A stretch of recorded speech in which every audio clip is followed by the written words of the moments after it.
I think one thing that excites a lot of Muslims, and for very understandable reasons, I'm a Muslim as well, is when there is an attack made on your faith, on the Prophet Muhammad personally, on the Quran, anything of that nature.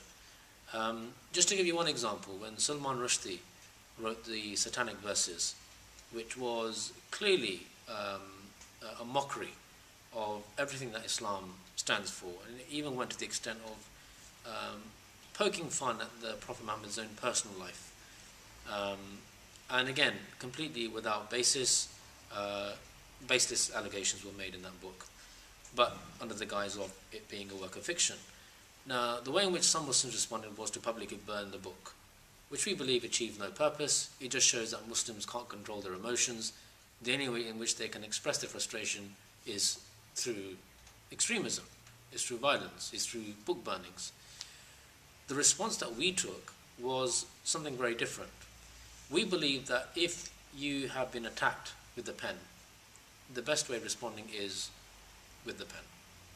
And one of our members was given the responsibility to write a rebuttal to not just the Satanic Verses, but to a lot of the other novels and books that Salman Rushdie had written. To give you another example, we're expecting in September an American church to mark the anniversary of September the 11th by burning the Quran. And I can't imagine what the response of a lot of Muslims would be, but we know what our response will be. It will be to highlight the pure and peaceful teachings of the Quran.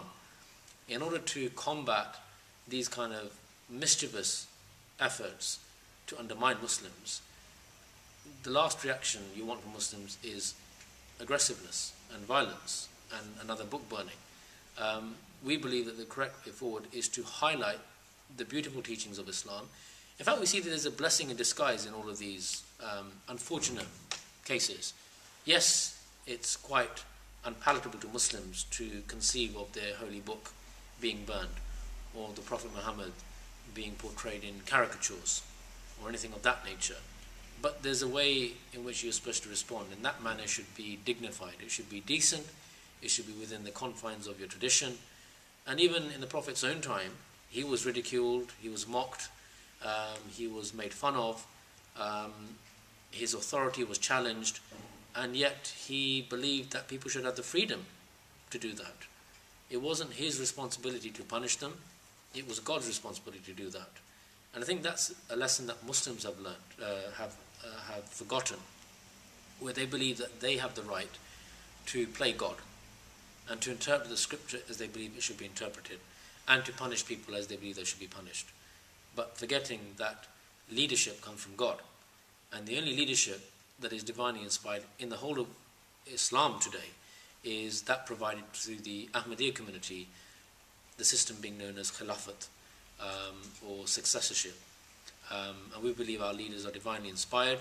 They interpret the Quran as it needs to be interpreted for this respective age that we're living in, and their message is very simple: love for all, hatred for none.